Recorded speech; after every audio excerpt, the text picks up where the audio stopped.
아멘. 여러분, 사무엘상하는 주로 다윗의 왕권을 둘러싼 사건들을 다루는 성경책입니다.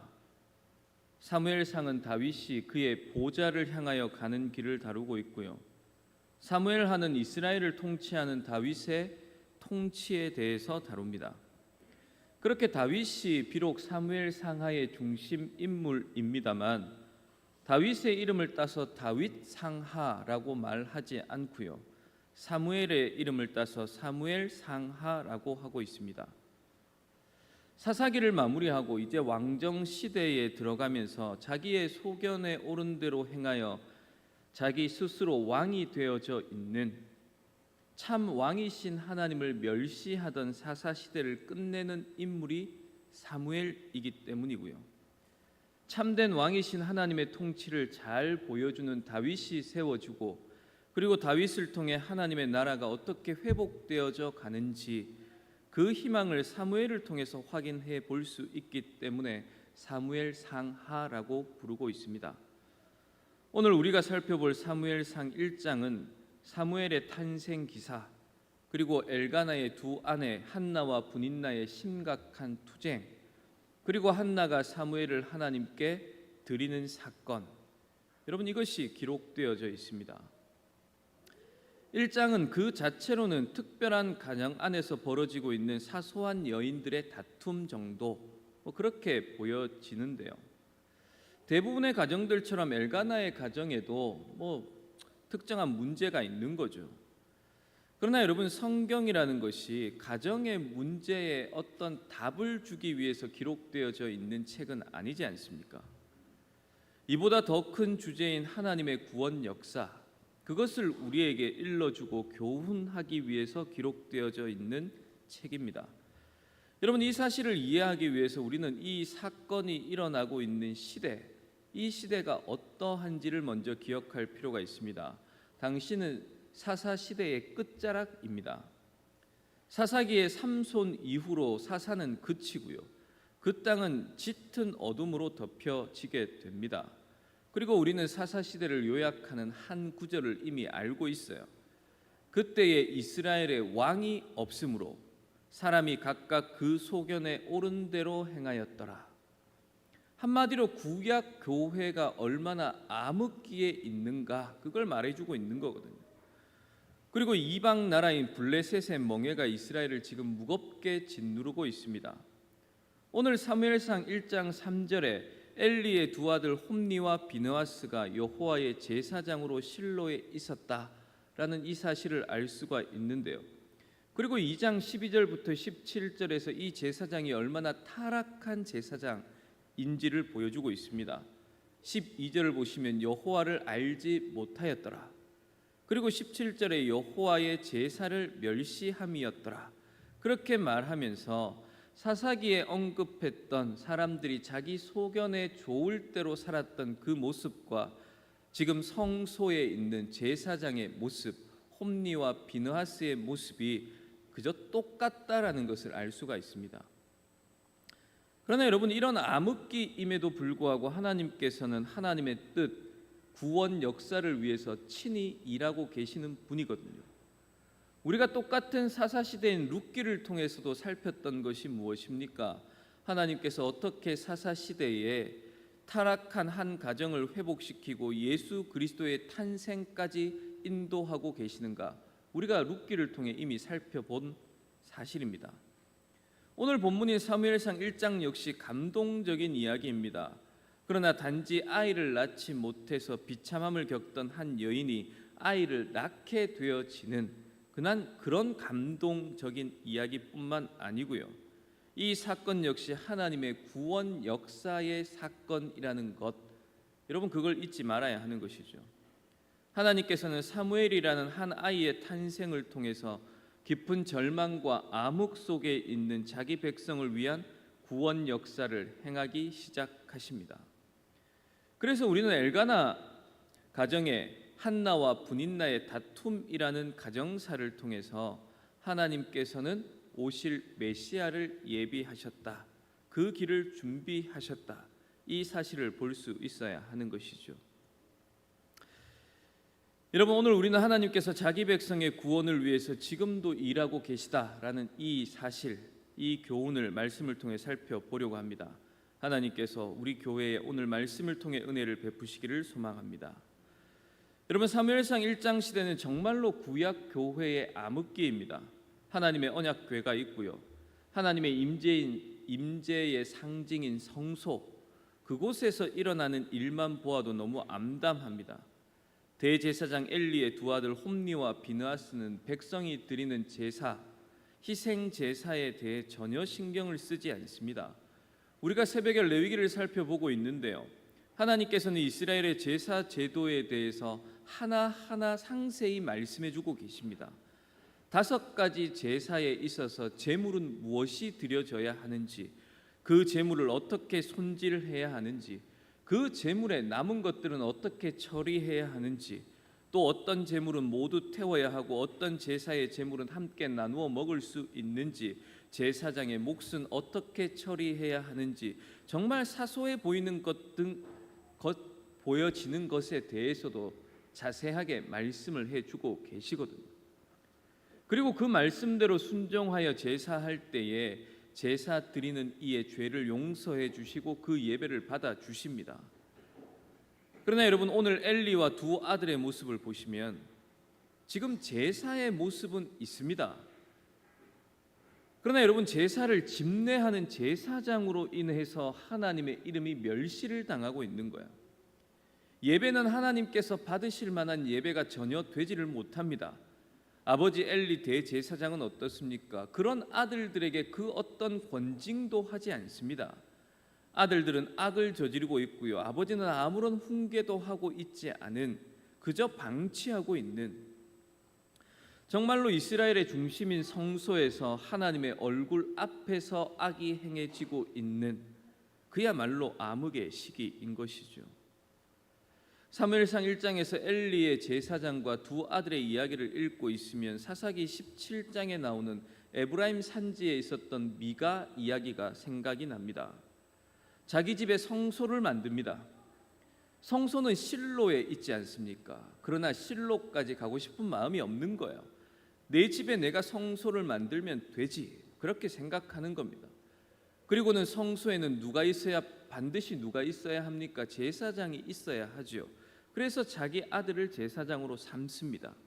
이게 무엇을 보여줍니까? 여호와의 법 따위야 그거 신경 쓸 필요가 뭐가 있어? 내가 원하는 방식대로 아무렇게나 하면 되지, 그렇게 한다고 무슨 일이 있겠어? 여러분, 그렇게 사사시대의 전형을 보여주던 것이 이 미가입니다. 그리고 실로의 성소에서 실제 대제사장과 제사장입니다만 미가와 전혀 다르지 않은 엘리와 그의 아들 홈니와 비느하스를 보게 되는 거죠. 그러나 이 모든 상황에도 불구하고 언약의 신실하신 하나님께서는 은혜의 빛을 비추어 주십니다. 자기 생각에 옳은 대로 살아가는 대다수의 이스라엘 백성들 중에서 하나님의 확고한 약속을 신뢰하고 하나님과 가까이 교제하며 살아가기를 원하는 소수의 사람들이 있었다라고 말씀하고 계시거든요. 매년 실로에 올라가 만군의 여호와께 경배하는 경건한 사람 엘가나가 등장합니다. 그리고 여러분, 이 엘가나는 1절에서 보듯이 에브라임 산지 라마다임 소빔에 살고 있던 사람입니다. 조금 전에 이야기했던 에브라임 산지에 여호와의 법 따위는 신경 쓰지 않고 자기의 집에 성소를 만들고 자기의 아들을 제사장으로 삼았던 미가가 살고 있던 그곳입니다. 하나님이 없다라는 것을 보여주는 전형적인 사사시대의 전형의 모습을 보여주던 그 미가, 그가 살던 곳에 또 다른 사람 엘가나는 만군의 여호와를 온전히 신뢰함을 보여주는 또 다른 성경의 인물인 거예요. 우리가 이미 살펴보았던 룻기의 보아스와 그리고 사사시대의 삼손의 부모인 마노아와 그의 아내, 그리고 오늘 본문에서 엘가나와 한나, 이와 같은 사람들이 하나님께서 사용하셨던 사람들입니다. 하나님은 이런 자들을 통해서 그 시대에 하나님의 교회를 보존하시고 구원을 향한 길을 열고 계시는 거죠. 그런데 여러분, 오늘 우리는 사사시대의 어둠을 끊어내는 사무엘에 관하여 읽기 전에 먼저 그의 어머니 한나와 한나가 잉태하지 못함으로 인해서 겪는 큰 고통과 슬픔에 관해서 읽게 되어집니다. 여러분, 한나는 아들 낳기를 간절히 바랬습니다. 그러나 하나님께서는 한나의 태를 닫으셨어요. 여러분, 이것 자체로 이미 큰 슬픔이지 않습니까? 그러나 여기에 추가하여 엘가나의 둘째 부인인 분인나는 한나가 잉태하지 못하는 것으로 그를 조롱합니다. 그렇게 고통을 배가시킵니다. 오늘 본문 6절을 보시면 여호와께서 그에게 임신하지 못하게 하심으로 그의 적수인 분인나가 그를 심히 격분하게 하여 괴롭게 하더라. 여러분, 우리 성경으로도 분인나가 심히 괴롭히고 있다는 것이 느껴집니다만 히브리어로 읽으면 분인나가 심히 격분하게 하는 일이 계속적으로 쉬지 않고 일어난 일이고요.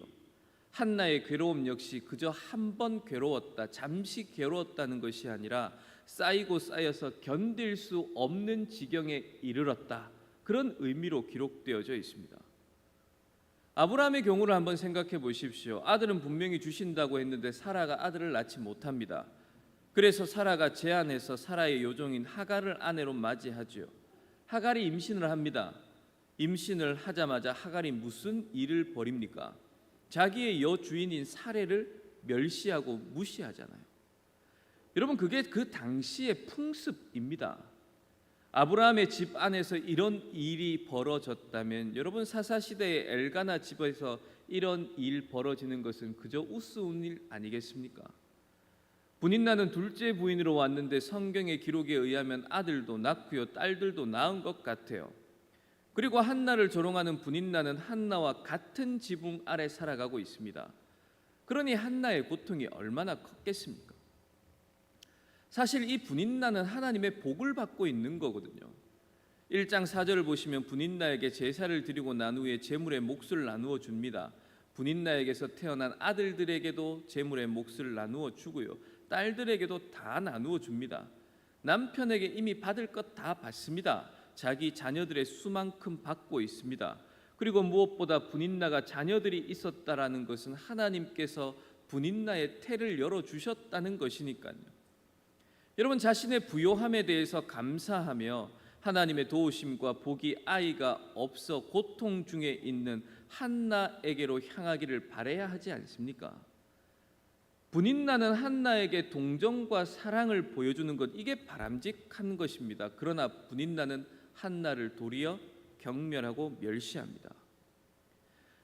분인나는 엘가나가 제사 드리는 날에 제물의 분깃을 한나에게는 갑절로 주고 자기에게는 그냥 몫을 주는 것으로 인하여 더 화를 냅니다. 왜 한나는 2배이고 나는 1배만 주는가?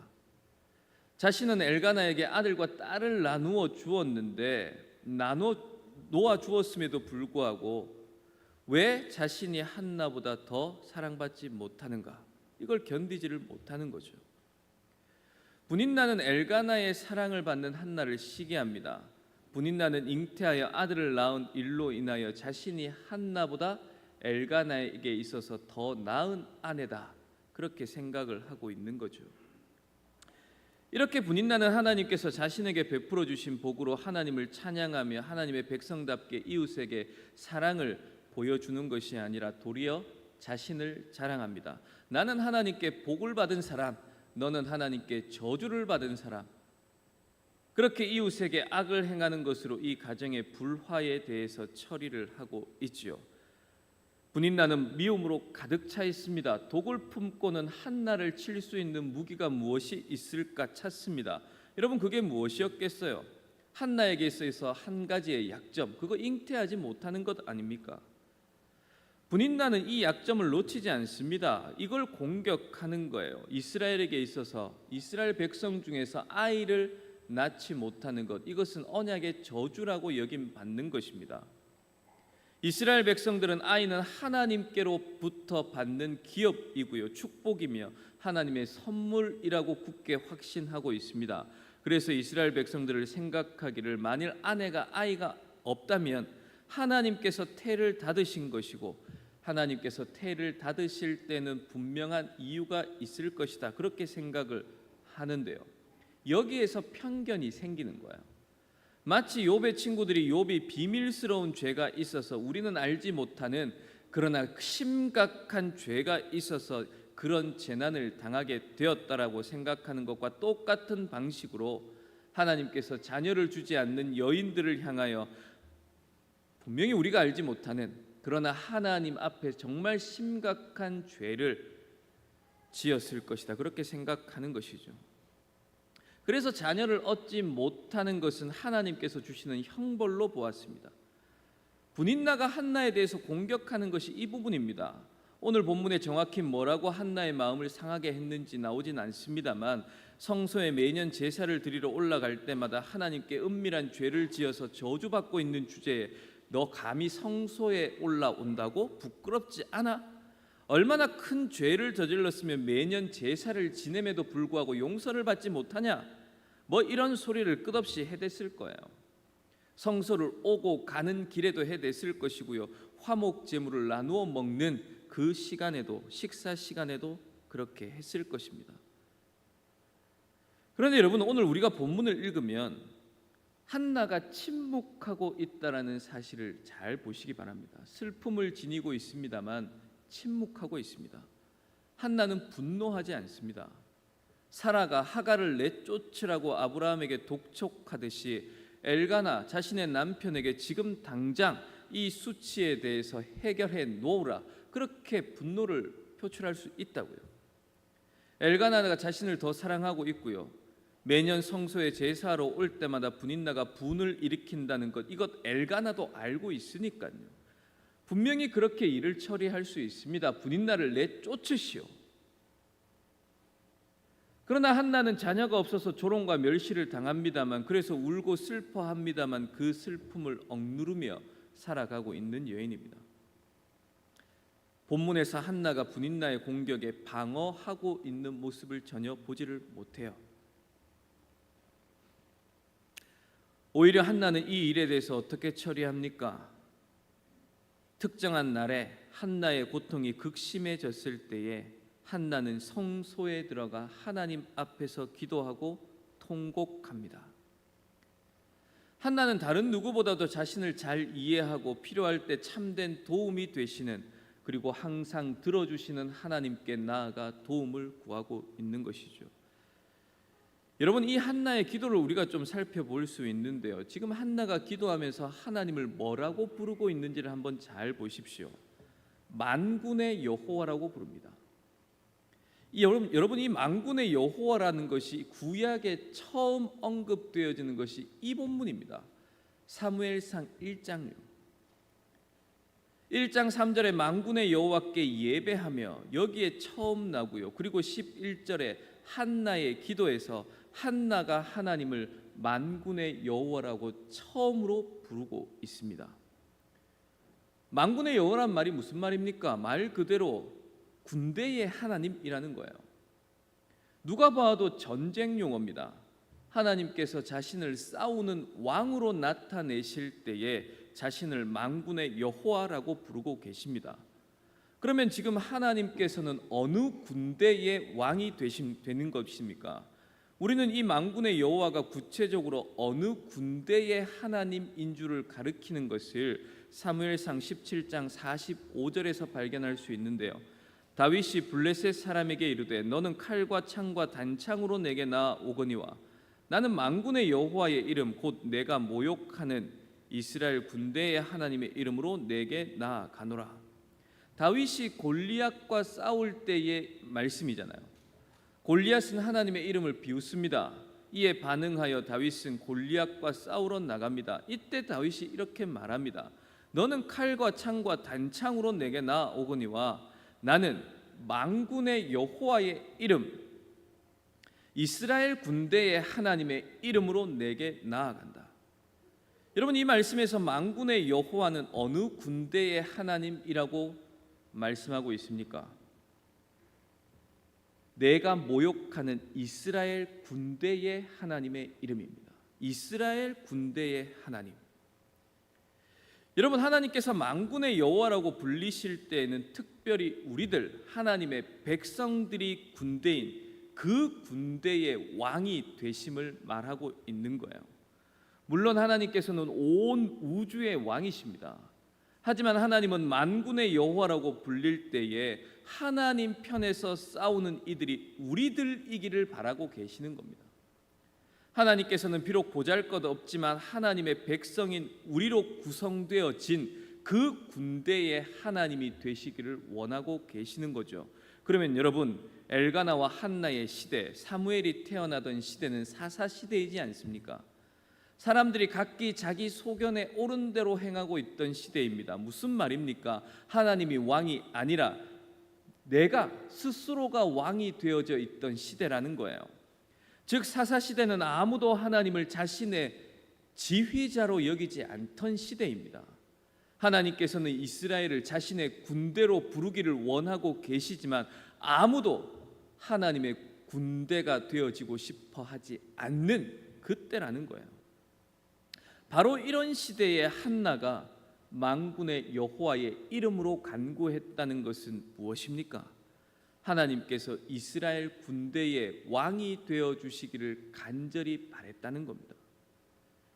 이전에는 하나님의 군대였던 이스라엘이 와해되어서 아무도 하나님을 만군의 여호와 이스라엘 군대의 하나님으로 부르지 않을 때에 한나는 하나님께서 만군의 여호와 이스라엘 군대의 하나님, 교회의 하나님이 되어 주시기를 간절히 간구했다는 거예요. 한나는 지금 당신의 전능하신 손안에 모든 것을 쥐고 계신 하나님 앞에 자기의 마음을 지금 쏟아놓고 있는 것입니다. 나의 필요를 도울 수 있는 유일한 분의 손 안에 자신의 연약한 삶을 맡기고 있는 거고요. 전쟁에 능하신 하나님께 자신의 적수인 분인나를 맡겨놓고 있는 거예요.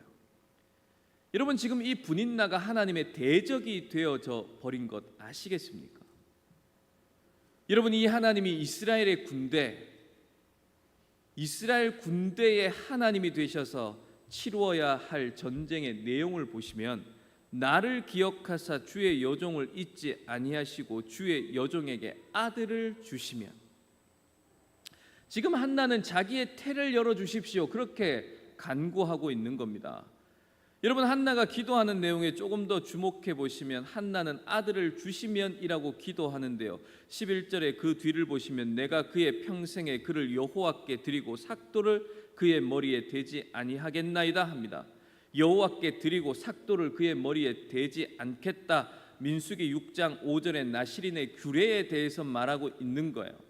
그리고 그 나실인이 한정된 기간의 나실인이 아니라 그의 평생 나실인으로 살게 하겠다, 평생을 성소에서 하나님을 섬기는 자로 엘리 대제사장의 양자로 드리겠다는 그 말입니다. 지금 아들을 주시면 그 아들을 자신의 아들로 삼지 않겠습니다 그렇게 말하고 있는 거예요. 아들을 주신다고 하여도 나는 평생 동안 아들 없는 자로 살겠다는 겁니다. 여러분, 지금 한나는 자신을 위해서 아들을 달라고 말하고 있는 거 아닙니다.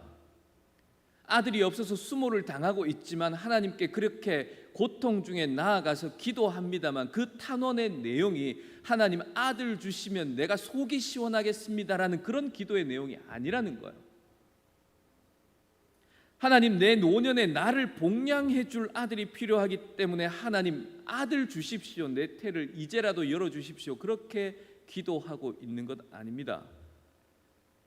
여러분, 자기를 위해서 아들을 달라라고 기도하는 것이면 굳이 만군의 여호와의 이름을 부를 이유는 없잖아요. 우리가 잘 아는 라파의 하나님,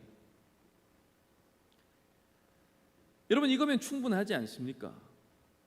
불임이니 고치시는 하나님을 부르기만 하면 됩니다. 고치시고는 아들 낳게 해주시면 되잖아요. 그러나 여러분, 지금 한나는 이스라엘의 군대의 왕이 되어 주십시오 그렇게 간구합니다. 그리고 왕이 되어 주셔서 이스라엘의 하나님이 되어 주셔서 싸워야 할 전쟁의 내용이 무엇인가 하면 나에게 아들을 달라는 거예요. 지금 한나는 하나님을 위해서 하나님께서 대적들과 싸울 때에 그 대적과 맞서 싸우기 위해 하나님 나에게 아들을 주십시오 지금 그렇게 말하고 있는 겁니다. 단순히 개인적인 필요와 슬픔을 호소하고 있는 것이 아니라 그 시대의 하나님의 백성들의 필요를 하나님 앞에서 구하고 있는 거예요.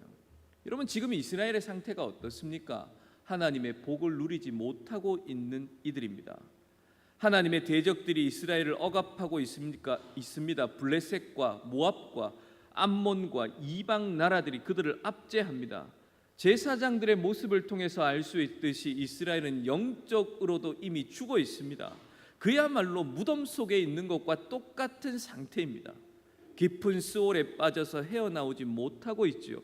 이런 암흑기에 하나님의 구원 계획이 어떻게 실현될 수 있을까 의아할 뿐입니다. 그러나 그때 하나님께서는 아이를 낳지 못해서 조롱과 멸시와 오해받고 있는 한나를 감동시켜서 이스라엘을 위한 아이, 하나님을 위한 아이를 위해서 기도하게 하시는 거예요. 이스라엘을 깨울 한 아이를 하나님 나를 통해 낳게 하여 주십시오, 이거예요. 여러분, 한나가 이 모든 내용을 깨닫고 기도했겠습니까? 아니요, 그렇지는 않을 겁니다. 보아스와 룻이 예수 그리스도를 바라보고 기업을 물은 것이 아니었듯이 한나도 그렇지는 않을 것입니다. 그러나 하나님께서 구원 역사의 특별한 위치에서 한나를 사용하고 계시는 건 분명합니다. 지금 하나님께서는 불임과 불화로 고통받는 한나를 통해서 출애굽의 감격도 가나안 정복의 환희도 잊어버리고 거룩한 하나님의 자녀를 낳는 데 실패한 불임녀와 같은 이스라엘에게 말씀하고 있는 거예요. 그리고 하나님께서는 불임과 불화 앞에서 하나님 앞으로 나와 하나님의 방편인 기도로 해결하는 한나를 통해서 하나님의 구원을 앙망하는 이스라엘의 탄식과 공경의 외침을 일으키고 계시는 거죠. 여러분, 그렇게 한나의 기도에는 돌아보시고 그리고 기억하시고 그리고 잊지 아니하시고를 반복하면서 고통 중에 있는 이스라엘이 언약의 하나님을 부르짖고 있음을 강력하게 나타내 보여주고 있습니다. 그리고 여러분, 우리는 1장 20절에 가면 이 한나가 임신하고 사무엘을 낳았다라는 것을 보게 되지요. 여러분, 한나가 사무엘을 참으로 어렵게 얻었지 않습니까? 그런데 1장 마지막 절 28절에 나도 그를 여호와께 드리되 그의 평생을 여호와께 드리나이다.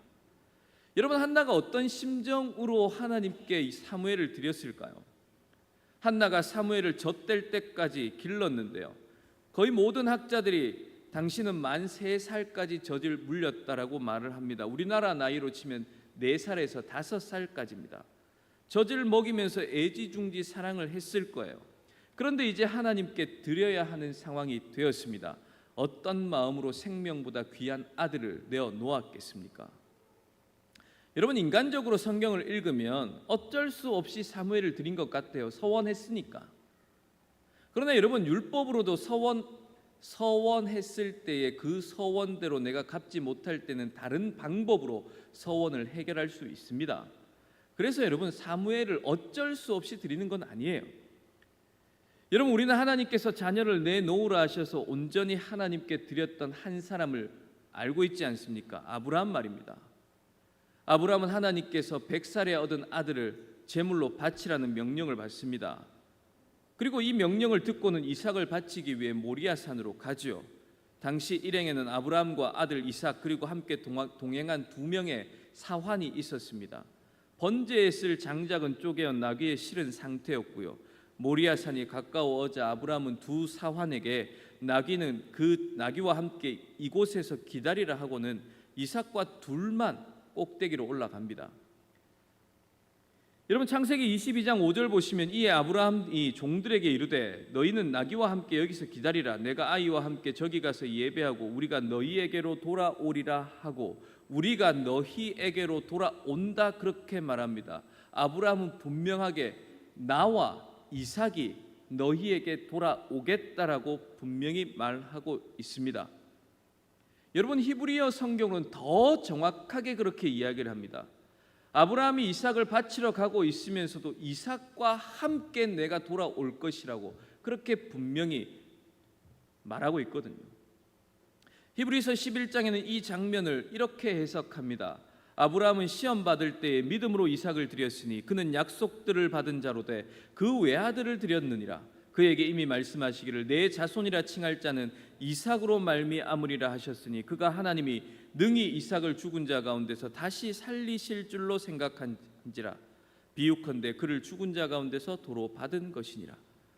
히브리서는 아브라함이 이삭을 번제로 드리러 올라갈 때에 이삭을 죽여 없애고 오리라고 믿지 않았다라고 보여주고 있습니다. 아브라함이 무엇을 믿었습니까? 자기가 이삭을 번제로 드린다 할지라도 하나님이 능히 죽은 자 가운데서 다시 살리실 것이다, 그렇게 믿었다는 거예요. 아브라함은 상식적으로 불가능한 일이지만 하나님께서 반드시 이삭을 다시 살려내실 것이라고 믿었다는 겁니다. 여러분, 아브라함이 이삭을 바칠 때 아깝지만 하나님의 명령이니 어쩔 수 없이 바칩니까? 아닙니다. 이삭을 바치지 않으면 하나님께서 저주를 내리실 것이기 때문에 두려워하며 바칩니까? 아니요, 그것도 아닙니다. 아브라함은 하나님에 대한 확실한 믿음을 가지고 드립니다. 아비의 집을 떠나왔던 경험, 그리고 이삭을 태어나게 하셨던 하나님의 경험, 그것 있었기 때문에 아브라함은 하나님을 전적으로 신뢰하며 자기의 아들을 번제로 드리는 거예요. 이삭을 주신 분이 하나님이시지 않느냐? 이삭을 통해 큰 일을 이루시겠다 말씀하셨던 분이 하나님이시지 않느냐? 이삭을 바치라고 하시는 분도 하나님이시지 않느냐? 그러면 이삭을 반드시 살려내실 것이다. 여러분, 이 하나님에 대한 믿음을 가지고 가는 거예요. 모리아산에서 이삭을 바칠 때에 주저함이 없습니다. 기꺼이 즐겁게 바칩니다. 여러분, 한나가 사무엘을 바칠 때에도 똑같은 거예요. 평생을 가지고 싶었던 믿음의 아들, 복된 아들입니다. 이 아들을 드디어 얻었습니다. 3년간 젖을 물리며 계속 생각했을 거예요. 성소에서 하나님께 통곡하며 기도했던 그 순간 말입니다. 만군의 여호와, 이스라엘의 하나님, 자기가 불렀던 그 하나님을 생각하는 거죠. 하나님께서는 이스라엘이 지금도 하나님의 군대가 되기를 간절히 원하지만 아무도 하나님을 우리의 왕으로 인정하지 않는 하나님의 고통도 생각을 합니다. 대적인 분인나의 조롱과 멸시 속에서 고통받고 슬픔 가운데 있던 나의 태를 여셔서 죽은 것과 같은 나를 살리셔서 사무엘을 태어나게 하신 하나님이시라면 이스라엘을 하나님의 군대로 부르시기를 원하는 그분께서 경건한 후손을 낳지 못하고 있는 이 이스라엘에 다시 생명을 불어 넣으실 것이다. 이 닫혀진 이스라엘의 태를 여실 것이다. 그리고 하나님께서는 내 기도를 들으시고 사무엘을 주셨으니 이 아들 사무엘을 통해서 하나님께서는 반드시 그 일을 이루어 내실 것이다. 여러분, 이 믿음이 있는 거예요. 이 아들을 누가 주었습니까? 하나님께서 주셨습니다. 내가 이 아들을 사랑하고 잘 키울 자신도 있습니다. 내가 할 수 있는 모든 것을 다 줄 수 있는 마음도 있습니다. 그러나 여러분, 이 아이는 하나님의 저주를 받아 죽은 것 같았던 한나를 다시 살리시고 생명을 주셔서 하나님의 군대를 일으키기 위해서 주신 아이입니다. 하나님의 아들인 이 아이를 통해서, 사무엘을 통해서 하나님의 구원 역사가 이루어질 것이라는 믿음이 있기에 기쁨으로 사무엘을 하나님께 드리는 거죠. 여러분, 하나님을 믿는 믿음이라는 것이 무엇입니까? 여러분, 하나님 앞에서 내 삶을 한번 돌아보십시오. 여러분의 삶이 어떠하든지 하나님의 은혜가 아닌 것 있습니까? 지금 내 인생이 어렵고 힘이 들고 고통스럽고 지금 눈앞에 있는 문제가 해결되지 않으면 끝장날 것처럼 여겨지는 그런 일들이 있으십니까?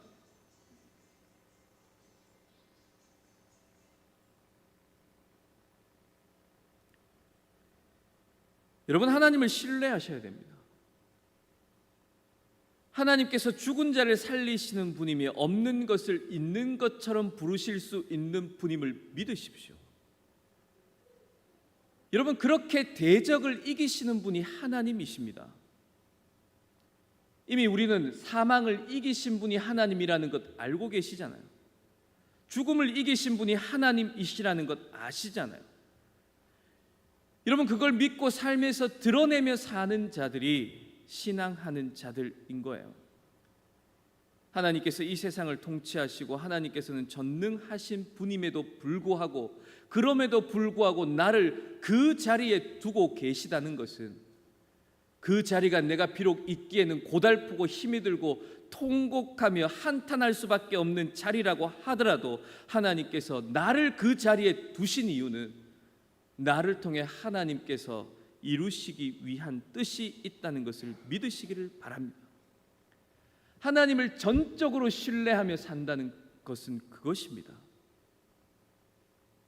여러분, 기도의 자리로 나아가셔야 됩니다. 여러분, 하나님께 만군의 여호와가 되어 달라고 기도하십시오. 나를 두신 그 자리에서 하나님의 대적인 사탄과 싸워 이기도록, 그렇게 하나님의 뜻이 하늘에서 이루어진 것 같이 이 땅에서도 이루어지게 해 달라고 기도하셔야 됩니다. 여러분, 하나님께서는 그렇게 하나님을 믿고 살아가며 여러분의 삶에서 기도하며 만군의 여호와의 이름을 부르는 자들을 의롭다고 하시는 거예요. 하나님께서 인정하신다는 말입니다. 그래, 그게 옳은 거야. 바로 그렇게 해야지. 그렇게 말하는 건 말입니다. 로마서 4장 23절 24절 보시면 그에게 의로 여겨졌다 기록된 것은 아브라함만을 위한 것이 아니요 의로 여기심을 받을 우리도 위함이니 곧 예수 우리 주를 죽은 자 가운데서 살리신 이를 믿는 자니라. 아브라함이 가졌던 부활의 신앙, 하나님이 옳다 하신 것이 아브라함만을 위한 것은 아닙니다. 우리도 위함입니다. 하나님께서 죽은 자를 살리시고 없는 것을 있는 것 같이 부르시는 분이라는 그 믿음, 여러분 이미 우리에게도 주어져 있는 믿음입니다. 예수 그리스도의 은혜로 이미 이 땅에서 부활을 경험하고 살아가는 자들이 우리인 거죠. 말씀을 정리합니다. 여러분, 오늘날 사사시대와 같이 자기 소견에 옳은 대로 잘못된 가치관에 의해서 지배를 받으며 살아가는 시대입니다. 사사시대와 별반 다르지 않습니다. 그러나 여러분, 이 시대에도 하나님께서는 여전히 하나님의 약속을 믿고 살아가는 한 사람의 기도를 들으시고 응답하시고 그 사람을 통해 하나님의 나라를 성취해 간다는 것을 믿으십시오. 18절에 당신의 요정이 당신께 은혜 있기를 원하나이다 하고 가서 먹고 얼굴에 다시는 근심빛이 없었더라. 얼굴에 다시는 근심빛이 없었더라. 평안입니다. 격동과 번민의 자리를 박차고 일어나 평안을 누리는 거예요. 여전히 분인나의 격동이 있습니다. 여전히 한나에겐 자식이 없어요. 그러나 약속이 있기 때문에, 말씀이 있기 때문에 그 말씀을 주신 분이 만군의 여호와이시며 그 여호와께서는 전쟁에 능하신 분이고 전쟁에 승리하실 분이시기 때문에 평안이 있는 겁니다. 여러분, 이게 믿음이에요. 여러분, 저는 우리 진목교회가 크지는 않습니다만 이 믿음을 가지고 주의 일을 감당하는 교회가 되기를 바랍니다. 교회에 여러 어려움들이 있고요, 재정이 넉넉하지도 않고요, 세상에 힘 있는 자들이 있는 것도 아닙니다. 유명한 목회자가 있는 것도 아닙니다만 부산의 강서구 명지동 구석에 있는 사람들이 관심을 기울이지 않는 그저 작은 교회입니다만 물맷돌을 주머니에 넣고 골리앗 앞에 서 있는 다윗과 같이 만군의 여호와의 이름을 부르며 간구한 후에 평안했던 한나와 같이 하나님의 구원 역사에서 일할 수 있도록 한 시대를 우리 교회에게 맡겨 주실 것입니다. 하나님께서 경건한 자들, 부활 신앙을 가지고 주의 일을 감당하는 자들을 통해 뜻을 이루어 내실 것입니다. 여러분, 여기에 우리가 바르게 예배하며 주의 음성에 귀를 기울이며 기도해야 할 이유가 있는 것입니다. 이 복된 은혜가 저와 여러분이 함께 예배하는 공동체인 진목교회에 있기를 주님의 이름으로 축복합니다. 여러분, 찬송가 340